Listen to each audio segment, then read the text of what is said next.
Okay, Gridiron 360, Dave and Bill. We're talking NFL free agency in the NFC West, and this will actually be the final NFC team we touch on before moving to the American Football Conference in the AFC. San Francisco, obviously the Super Bowl runner-up. They are the 31 out of 32 pick in this coming year's 2020 NFL Draft. They sit at number 28 out of 32 teams with $13 million in cap space. Positions of need that we see based on free agency, wide receiver, cornerback, offensive line. You also have quarterback with a question. Explain yourself. Jimmy Grapes? Explain yourself, sir. All right. So, look, it's the rumor season, so all the rumors are out there. Something interesting came up about a week ago. May absolutely be first to admit. May absolutely be no truth to this whatsoever. Might have just been somebody, trying to make will something into reality. But there has been some talk about the potential of a reunion not a reunion, I guess, to the area he grew up in Tom Brady, potentially San Francisco being in the mix as one of those, not one of the 4 teams that are known to be out there, but there's been talk about 8 teams being out there and a lot of chatter that San Francisco may be one of them. You look at it and go, wait a minute, they signed Garoppolo to a big $100+ million contract. That's a cuttable player. Now, I'm not saying any of that makes sense, but that's out there. So, obviously you could say Brady going back home. There's talk about him going to L.A., but I believe he's more of a Northern Cali guy, I believe is where he's from. He's from Northern California. So, there's that talk out there. Well, I guess you'd have to see. I mean, you got to remember Garoppolo just took his team to the Super Bowl, so that seems a little bit odd to me. Far-fetched. Yeah, but, you never know. So we'll just throw that out there as the rumor that has not totally been debunked yet, but I think the feeling is we're going to look at Jimmy Grapes playing next year for them. But it is interesting with his $26 million cap hit this year, he's only got $4 million in dead money, so he's a cuttable player, which realistically he'd be more of a tradable player. But, you think about a San Francisco team that doesn't have a ton of holes right now, obviously just went to the Super Bowl. If they were able to free up some of that money and, would Tom come home on a discount? This is a team that could get stronger and was really, about a quarter and a half of offensive, taking the foot off the gas is some of the perception that was out there away from being a Super Bowl champ. Yeah, So, they started out that game, and it was like, it was what we'd seen all year from the 49ers, quite frankly. I think then when they started to lose their grip on the Super Bowl, I really think it was due a lot to that. I mean, obviously, kudos to the Chiefs, but they didn't seem to all of a sudden be playing how they started the game and how they've been playing all year. Now, again, kudos to the Chiefs for taking them out of their element, but, I don't think they have a lot of pieces. Let me run through some of these free agents on the list. We'll start with wide receivers. First and foremost, Emmanuel Sanders, who they brought in from Denver. He's a free agent. You have Jordan Matthews. I don't expect them to bring him back. That guy's done nothing. Kendrick Bourne is a free agent, and he's 25. A little over $500,000. He's a restricted free agent. Okay. Bourne did a lot of good things. He had multiple touchdowns in the postseason and throughout the year. I mean, and that is one of the positions we mentioned that they probably need to get better at. You got a guy like Marquise Goodwin several years ago. I think he's still on the roster, but that guy is not what he used to be. And I think, we looked at the 49ers this year. I mean, they ran the ball old school, and it was awesome. I loved watching it. But they really could use help at wide receivers. I mean, Emmanuel Sanders had a couple games where he was, he came into play with them, but their number one wide receiver is their tight end in George Kittle. And as great as he is, you got to have some more dynamic weapons on the boundary. You just have to. Yep. Also on offense, they have Matt Breida with, Tevin Coleman coming off of an injury, getting back this year, a little banged up. And then Breida played a role. He was a little banged up. Mostert played a role. He was a little banged up. Jeff Wilson. So they have this bevy of backs. Breida was effective heavily in some games when they needed him. Hell, they had one game where I think all three of them ran for went crazy. 100 yards against Tampa. Was it Tampa? I think they played somebody, but it was. I look at that and Breida's he's 25. He's a little over $500,000 on his contract. He too is a restricted free agent. I think based on what happened in the postseason, a lot of the things I heard from beat writers in San Francisco, they expected a lot of Raheem Mostert, especially coming in due to injury, and he showed it. They saw a lot of things like off the field in practice that they were impressed by him, and he showed it, I think, the first season. And I think he's vaulted himself to, barring anything crazy in the offseason, to the lead back on that team. So what does that mean? Is Tevin Coleman, now number 2 fiddle? Do they need another running back? Do they bring Breida back? I don't know. But I do think wide receiver is a focus for them. Yep. And I don't know if it's something they try, based on the free agents, wide receivers out there. The ones that seem to be the names are a little older. That might be something they try to address in the draft. Certainly in the first round, they could get a good receiver even at the end. Let's talk about some other guys on their free agent list, and we'll move to the other side of the ball. Eric Armstead, their defensive end, very good D end. He is currently on just under a $2.5 million deal. His market value. We have a slow computer here today, folks, so give me un moment. Okay, here we go. Market value for Eric Armstead, $15.6 million, okay? Yep. You've also got, slow today. Jimmy Ward, their free safety, 29. He's a free agent. Jason Verrett, cornerback, 29, also a free agent. You've got Demontre Moore, defensive end. He's been passed around the league a bit. Giants drafted him out of A&M several years ago. Let's see who else. Sheldon Day, D-tackle. Dante Johnson, cornerback. Those are some of the bigger names on the defensive side of the ball. And then I guess 2 other guys I want to mention, and particularly the first one, center Ben Garland. Mm-hmm. You mentioned it with I think it was Arizona. You probably, for the continuity, want to make sure you have your center back. Well, let's be honest, their running game was fantastic, so their offensive line was pretty strong. And then Sean Coleman, tackle. I don't know if he is a starter. Keep in mind, Garland is 32. His deal shows basically $800K. Sean Coleman, who's 28, and again, I don't know if he's a starter, but he's definitely still a younger guy. He's just under 820,000. So, but Ben Garland is somebody I think they need to make sure they bring back. Yep. Yeah. So, based on what I just said, and we already talked about the quarterback. So I said wide receiver. We also have corner and offensive line on this board. Kind of goes in suit what I'm talking about. What do you think, man? Well, here's the interesting thing. I'm kind of looking at some of their cap space, and also, we keep talking about dead money, and I know dead money doesn't mean what it did a while ago, but I will tell you, they're well positioned with a lot of their players in this aspect, meaning that they can be creative, even though they're one of the lower end with $13 million in cap space. Anywhere they really want to go. I mean, they've got, and you were mentioning like DN, where they've got Eric Armstead out there. This is a team that signed D Ford. He's there. He's a $15 million cap hit for them. But they could save potentially about $9 million with him. I don't think they're going to do that, but I'm not saying that, but just kind of showing some of their flexibility in terms of having him fill the void for Armstead and letting Armstead go. Yeah, he was the starter out there for him. They've got a D tackle in DeForest Buckner. He presents no dead money, so and he's got a $14 million cap hit. An interesting one.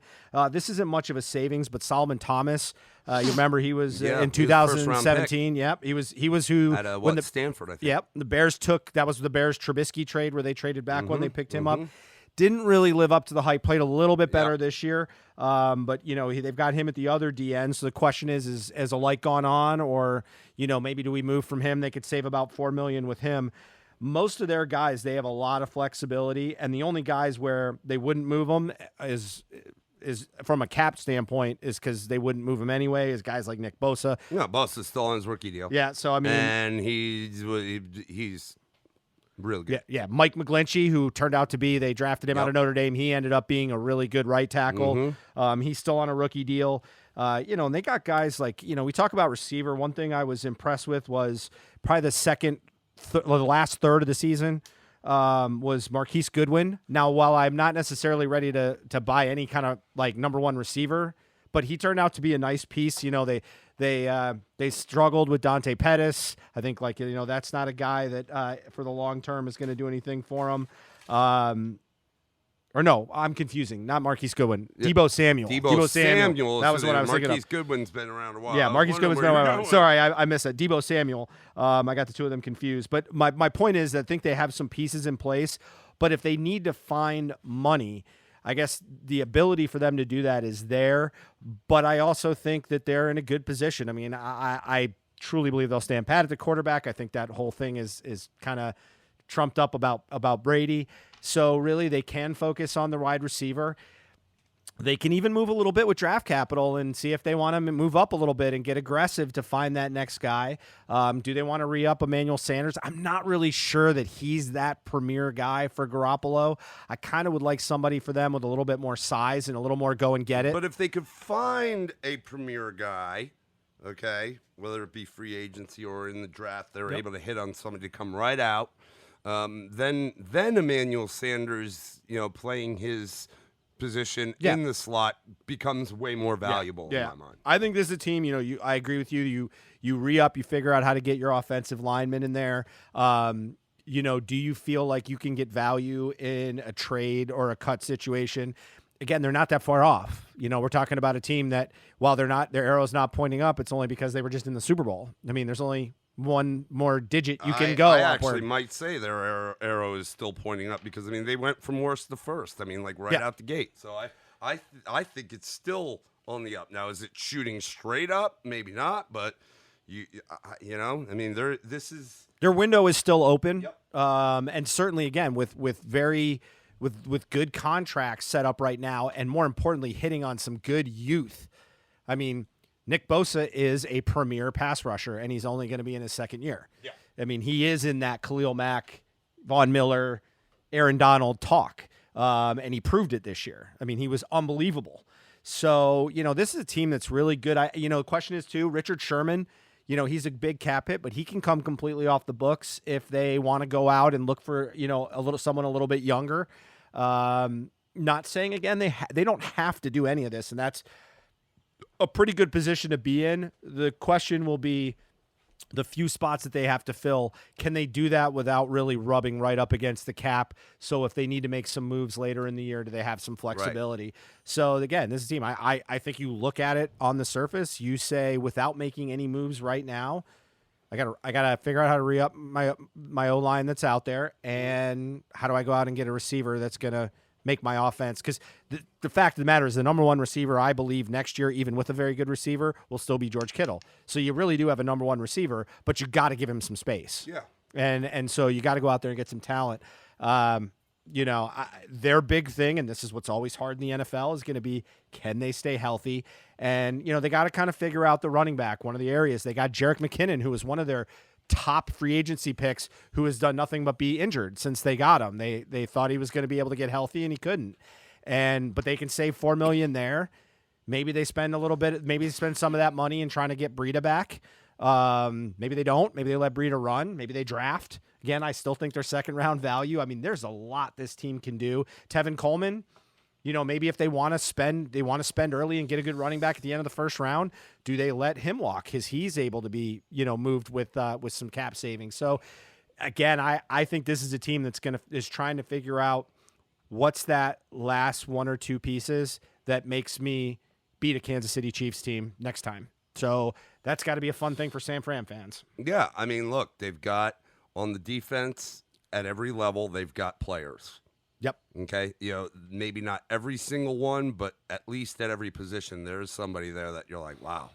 Yeah. Like what was the kid at linebacker for them? Was his name Wilson too? Well, they had Quan Alexander. No, it wasn't Quan. It was the other guy that was like every play he was involved in. I will tell you. And so they've got Warner. Yeah, Warner. Mm-hmm. Warner. That Yep. guy's badass. Yep. So they've got players. They got players in the secondary.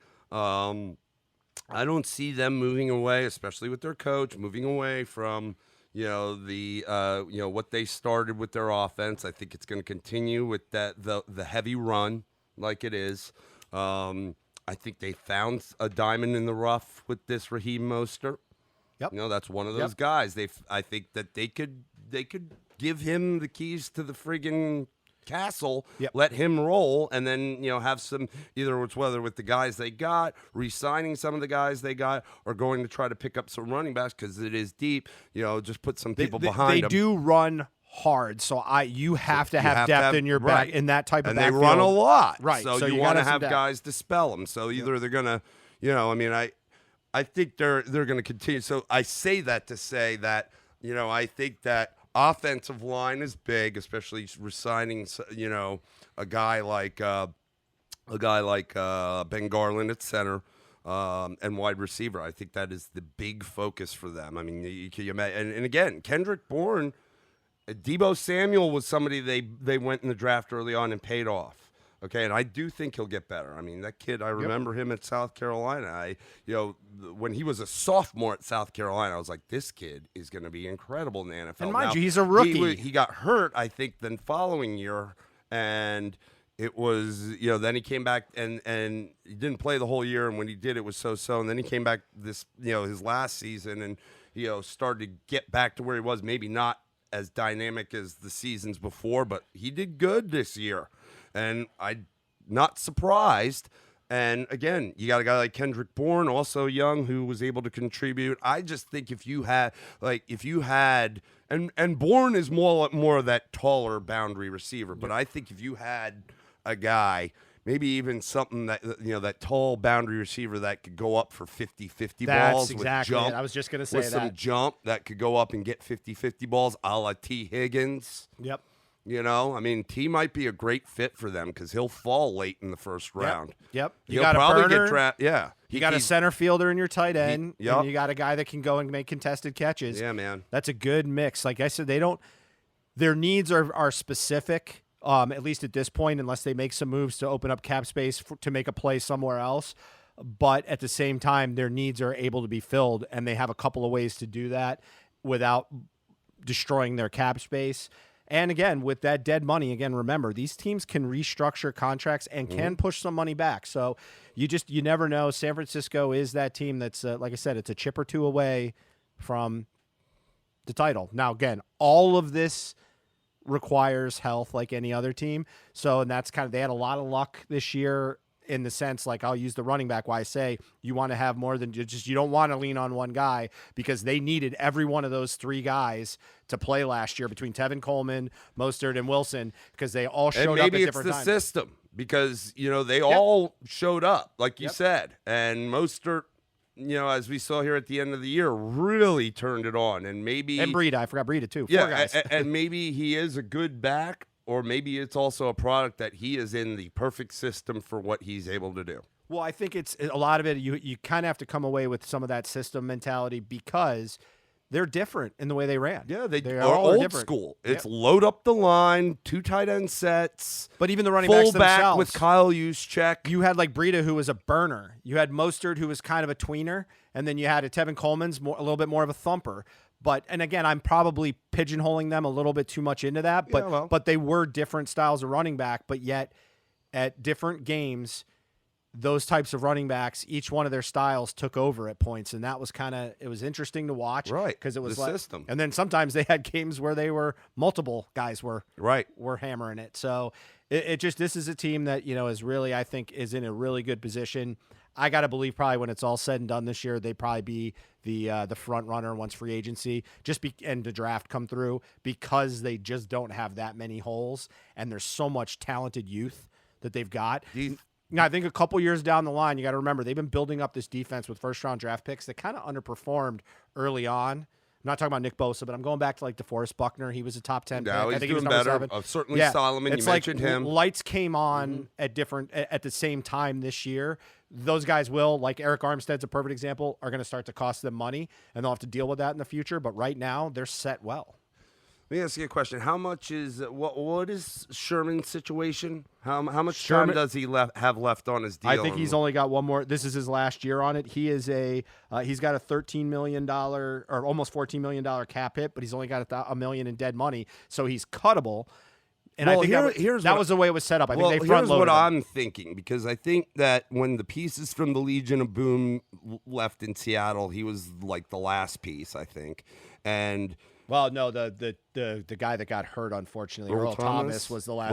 Remember with his middle finger when he got hurt and he didn't get signed? Okay, but still one of the last pieces. And right. The point is his ability without those other guys in the Legion of Boom started to come down a bit. Now, it's granted he's been around a while. It's his age. He's dealing with younger, fast guys, different types of offenses. But he totally revamped himself going to San Francisco. Vaulted him back to, maybe not shutdown corner, but a guy you can absolutely put as your number one if you had to. But would another team see that value in him? Or maybe they're like, okay, so he's in the right place for him. It's good. And so if that was brought to light, I guess where I'm going with this is, and he only has one more year left, could they restructure him for a guy that's older, maybe give him another year or two on his deal and bring down his annual cost? And I think personally, I mean, again, here's another smart guy, Stanford. He's not an idiot, okay? He might be willing to do that because he might want to continue to win. Yeah, and restructuring doesn't mean they get less money most of the time. It just means they start deferring money or add years. They're just pushing it off so that you got a little more money to work with. What I think when you said it, retooled him. This is to me, if I could sum up what I saw of Richard Sherman, you had a Seattle defense that even when they had the Legion of Boom, they didn't have the most premier pass rushing out there. Meaning.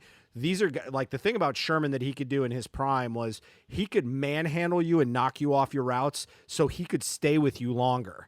His challenge was as they got older, his ability to do that for as long went down. But then you look at his resurgence in San Francisco, in my mind, is based off the fact that he can, you're talking about a guy maybe could cover for 6-7 seconds. Now he can really cover really well for 4.5, 5 seconds, but you don't need that when you've got pass rushers like they've got. So they've cut down that time. I think the issue you're going to see is if he goes to a team and you try to treat him like a shutdown. That's why I don't know that other teams would view him like that. Maybe they see what you're talking about. Like, okay, but they've also got this awesome front that helps him. Yeah, like, so if I'm a team that's got a great front and is like, I want a guy that can be physical and can take the best receivers one-on-one, just can't hold it forever, he's a guy. Like, I think he's the guy. He's physically still there. I mean, remember, this guy was a big receiver at Stanford. He wasn't even a corner. But he plays with a mean streak, and that conversion was amazing for him. I think he fits so well with this defense. Maybe they restructure him. They want to look at it. If they want to add a year to him, they could. Again, looking at all the players they have, I think they have room to structure guys that they know will be here for 2 or 3 more years where they could do it. So I don't know if he'd be the candidate to do that with, but that also doesn't mean you don't bring him back after another year. You got to see how he plays and physically how he feels. So again, that's the nice part about, I will tell you, GMs today, it used to be just finding talent. The staffs they put together on the cap side for some of these teams are very different than they used to be. The ability to maneuver those caps with the idea of we've got to win today, but I got to do it without leveraging the future.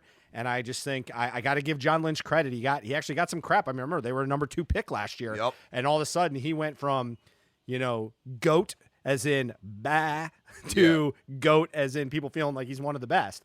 I always liked him even when he was a player, so I like that. I like to see him doing well. So I think they got, like I said, they got flexibility, and if they want to be aggressive, they can. Now they're going to have to, they're going to have to trade a little bit in the sense of, all right, do we consider losing this guy right now? But I feel like I can find this other piece. They can do that. I don't expect them to go crazy. Why would you blow up something that was so successful?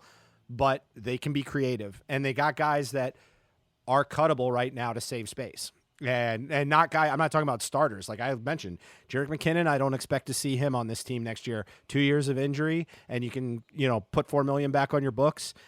Again, you could go back and start looking at re-signing the other running backs that are out there. I mean, did you say Wilson was a free agent too? No, just Breida. Breida is the only one that got major time last year.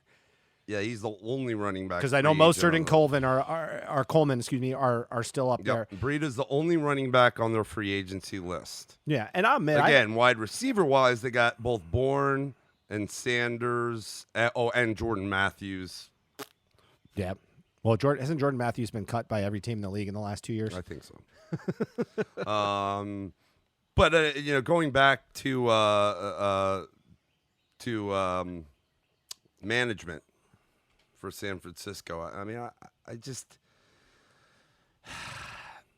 there's something to me about you see a team like the 49ers.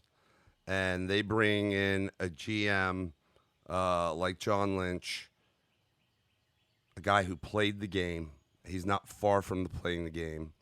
Who's Baltimore's GM prior to this year? They had Ozzie Newsome was the big one, but he's been gone for a few years. But he trained the heir apparent, right? And he became a GM not long after he ended his career when he started there.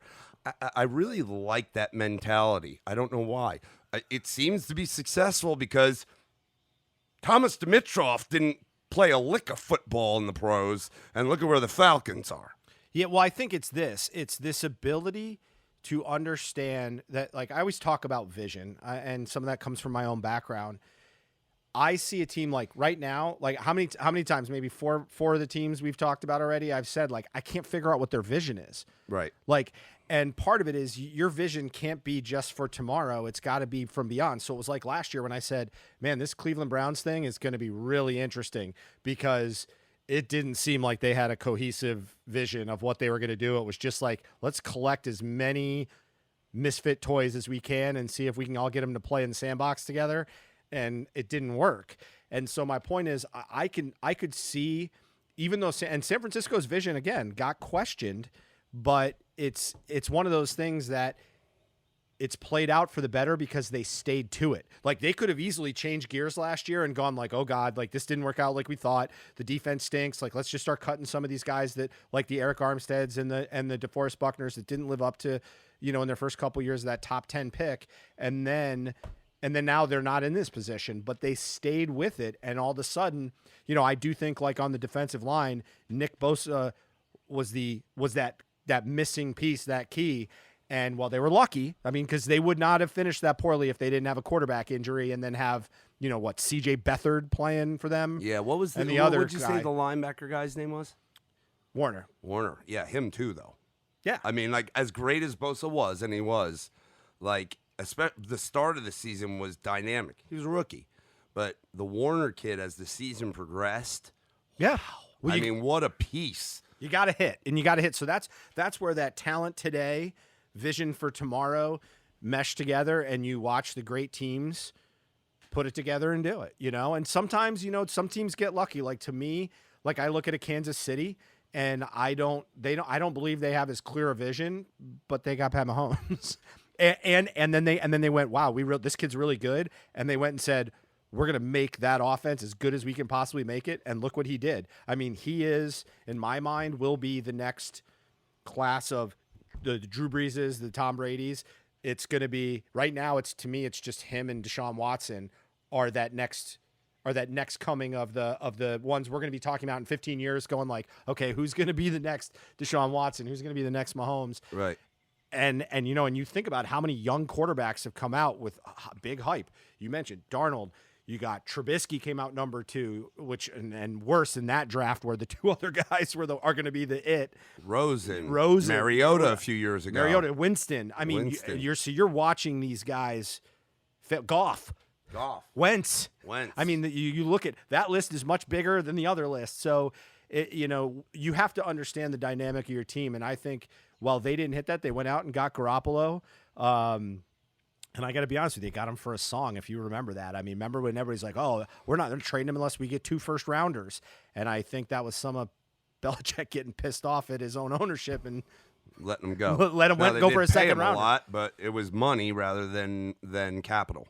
Right. Well, they ended up because they wanted, if they were going to trade him for a second rounder, they signed him. So it's just that vision of how you think you can piece all that together, and and it's like you said, it's the unsung draft picks that evolve. The Warners, the McGlinchey. I remember there was questions about whether McGlinchey was going to be any, was he really worth a top 10 pick? He's where at Penn State? No, he's out of Notre Dame because he came out. He was on the same offensive line with Quentin Nelson, and so it was like that idea of like, is he really worth it? Awesome. Because they talked about the Bears drafting him. I remember that because we needed a tackle at that point, and it was like their question was like, oh, does he just look good because Notre Dame's O-line was good? They were looking at Quentin Nelson. God, yeah, just dang, it's an interesting thing to watch them do that. But then when things don't quite fall the way they want, it's those that are willing to keep their hand and say, okay, I'm going to get you on the river. And I think that's kind of what Lynch did. And it's, look at the payoff. It's pretty impressive. Yep. And I think they'll continue to, I really think the arrow is still pointing up. I think they're just going to get better. So that's going to be a division, man. Once again, it was one of the tougher divisions with just Seattle and San Francisco, but also the fact that the Rams going into the season were the runner-ups in the previous year's Super Bowl. They didn't live up to it, but just those 2 teams alone. Wow. Yep. I mean, that's that in my mind, even next year is, and I know we're moving to 7 playoff teams, but there's 2 of them right there, especially moving to 7. And I'll tell you right now, 2 right there. In that division, the Rams are a hell of a lot closer to the Arizona in my mind than they are to Seattle and San Francisco, and I think Arizona is chasing them hard. Yep. So that just shows you. I think you could see something impressive. I mean, like these teams each play each other twice during the season. It wouldn't surprise me one bit, even if San Francisco and Seattle are that good, if Arizona takes 1 from each of those teams this year. No, and remember, they played a lot of teams very tough. Even when they lost, they played teams tough. Yeah, so. if they can do some right things. So that's going to wrap the San Francisco 49ers. We are done in the NFC West. We're done with the NFC. So now we get to go to the other side, which neither of us have home allegiance to. Although I've said it before. I do have Clemson Southwest. Yeah, in the Houston Texans. Anyways, good talk, Russ. Good talk. We'll see you next time, folks. As always, on the gridiron. Have a great day.